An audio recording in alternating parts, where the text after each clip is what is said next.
Welcome back. In this talk I want to focus on what happened in India during these revolutionary wars. It turns out, I think, this period is absolutely pivotal for the whole future of India. I'd zero in on a period between, about 1799 and 1805 as an absolutely critical phase, and even within that phase, the pivotal battles are probably again in 1802-03, which is an odd parallelism to the pivotal period in what's happening in North America. Coincidental, not intentional. To help set the scene for that, let's go back and understand a little bit about the basic layout of power in India in the 1780s. This map can be a little bit confusing. The key thing to understand is the domains ruled or dominated by Britain by the 1780s are here, here, here, off their outpost in Madras. They have an outpost here in Bombay.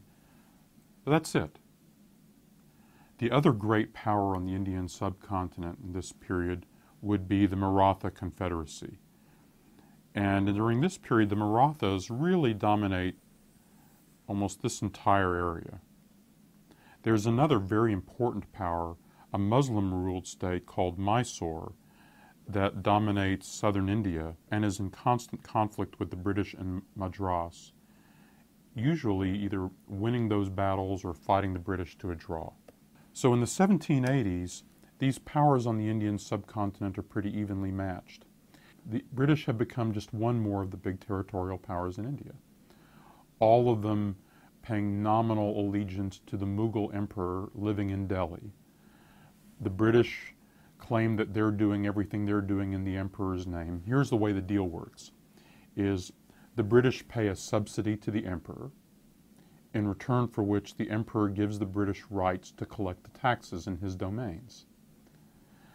The emperor has a similar relationship with the Hindu rulers of the Maratha Confederacy. The Mughal emperor is a Muslim ruling out of Delhi. He has his Hindu potentates, his British potentates. Now the Sultan of Mysore in southern India, he doesn't recognize the emperor at all. But the main point to get in the 1780s is the British are now just one of several important powers. So what are the particular strengths of the British potentates of the emperor? Well, they are connected to this worldwide network of British strength, British naval power, the home base back in London. But the British have some really significant weaknesses. One is that the British East India Company was still really running the show, and the company was mainly interested in individual enrichment. So British weaknesses are plunder,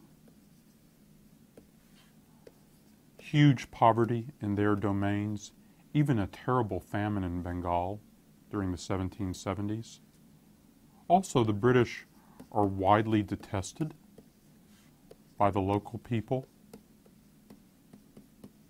So they plunder the territories, they're disliked, their people are poor. The company itself is not terribly profitable, though it's making huge fortunes for some of the individuals working for the company. Very controversial back home. The Marathas also have some important strengths. They command very large and powerful armies. They are traditional rulers at the top of deeply rooted traditional Hindu hierarchies of power. The Marathas also have some weaknesses. They don't have as easy access to foreign trade. The British increasingly control the oceans. They don't have a lot of money. One thing is clear. There are increasingly Europeanized militaries on all sides. Everybody has guns. Everybody has artillery. The Marathas have European advisors, many of them French. The Sultan of Mysore in the south has a really pretty strong fiscal military state that he's built up on his own. No obvious advantage to the British purely in military technology. But a big thing happens that changes the picture. The British change, their opponents don't.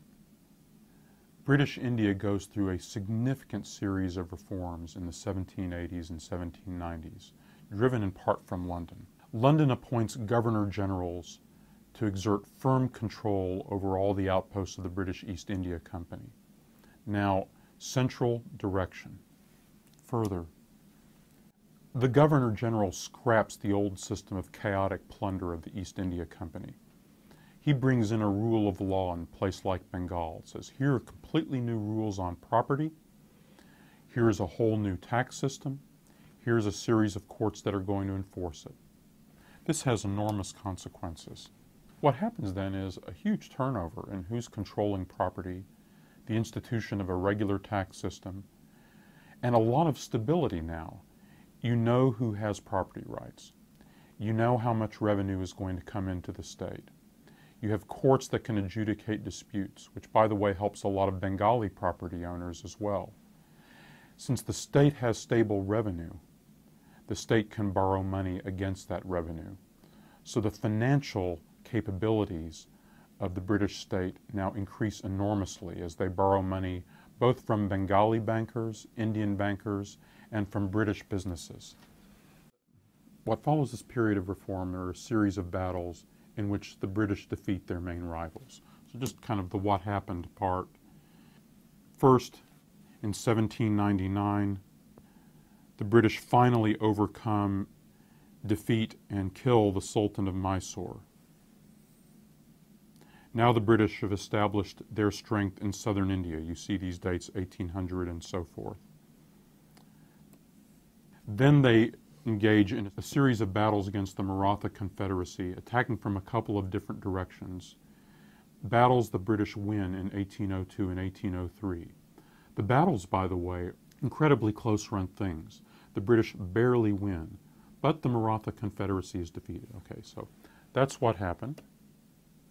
But as we've talked about in previous presentations, we're not just interested in the what happened part. We want to know why. Why were the Marathas defeated? A few factors really stand out. It's not so much that the British had better military technology or larger armies. The Maratha armies were larger. What the British did have is financial strength, partly from the way they'd reordered their government. They could hire more soldiers and they could buy friends, which helps produce the disunity of the British enemies. They can persuade states to become tributaries by agreeing to subsidize their rulers. And another kind of disunity, the Marathas fall out among themselves. The rulers are fighting each other. Some of the rulers who are defeated in these fights make common cause with the British. In that situation, the British can prevail. The Governor General during this period, here's his painting, a man named Richard Wellesley. He didn't have orders from London to go out and conquer India. He faced these threats, these constant rivals. His policy was that the best defense was a good offense. Also, he saw signs accurately of French influence among his rivals, so he could make an argument that this was part of the Revolutionary Wars. But in a way, a lot of what happened here was an unexpected success for Wellesley and for the British. Some of those key pitched battles against the Marathas were in fact led by Richard's younger brother, Arthur Wellesley, a man that history knows perhaps a little better as the Duke of Wellington.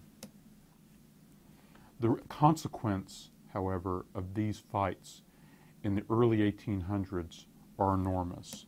In an earlier presentation, I talked a little bit about how the British had actually tried to expand their empire with deliberate purpose in the Western Hemisphere. They'd made a bid to conquer Saint-Domingue in the West Indies. They'd made a bid to conquer Buenos Aires and establish a foothold in South America.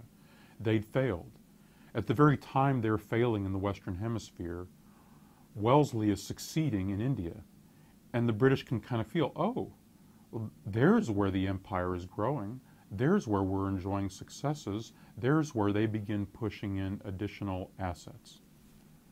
As the British become the dominant force in India, they're bringing a lot of change to India. They're upending the whole culture of traditional rule. Traditional Muslim rule had been represented by the Mughal Empire. The classical traditions of Islam, its literature, its arts, are upended by the dominance of new cultural influences. Also, Traditional Hindu hierarchies are also being overthrown. But a lot of the people in India are beginning to adapt to new influences, trying to find ways of fusing old traditions with the influence that the British are bringing with them. What the British paramountcy in India creates in the early 1800s is really an entirely new situation in India and in Asia. For the British, they begin to realize that they now have a reasonably orderly and very powerful base in India, in which they have amassed very large armies, mainly made up of Indian soldiers, paid with a combination of British and Indian money. And that army can be used. That base of production can be used. This map gives you a little bit of a sense of the way British power is expanding. The British position is pretty firm in this whole area by, say, 1810. They pretty easily expand to persuade monarchs to become British dependents in the succeeding decade, and then just simply begin moving outward from there. Suddenly the British find themselves governing a huge part of South Asia. This is an especially new and interesting situation for many Hindus. Some of them have been defeated by the British and are deeply resentful of this. Some of them, on the other hand, are seeing all sorts of new opportunities open up, new worlds of knowledge, culture, and commerce. One really interesting example of how Hindus are adapting to the British presence is this man. This is a painting of Ram Mohan Roy. Ram Mohan Roy came from Bengal, an incredibly able person, master of 6, 7, 8 languages. Internalized Hindu traditions, also internalized a lot about what the British were bringing, and was trying to find fusions of the two. Very interested in religious reform, very interested in ways, in fact, to reinvent Hinduism. His attitudes towards the British rule are very interesting. On the one hand, as you can see, he writes in 1809 that British government is milder, more enlightened, and more liberal than the government had been under the Mughal Empire. He finds it liberating in that sense. Yet he'll later point out that the British have created a new aristocracy in India, one that increasingly is racially exclusive. Here's the way he put it, that the better classes of the natives of India, and he's writing in English, by the way, in which he also became fluent, are placed under the sway of the Honorable East India Company in a state of political degradation absolutely without parallel in their former history. For even under the Mohammedan conquerors, the Muslim conquerors he's referring to, people like the Mughal emperors, such of your petitioners as are Hindus were not only capable of filling, but actually did fill numerous employments, from which, under the existing system of the Honorable Company's government, they are absolutely shut out. In other words, from the start, the British are creating a basic tension. Yes, they're bringing better public institutions and public ideals, but the basic ideas of these enlightened institutions are fundamentally at odds with the way they treat the majority of the people they rule. That tension isn't going to go away. Let's reflect in the next talk on the whole way the world has changed as a result of these revolutionary wars. Let's kind of take a look around this world of 1830.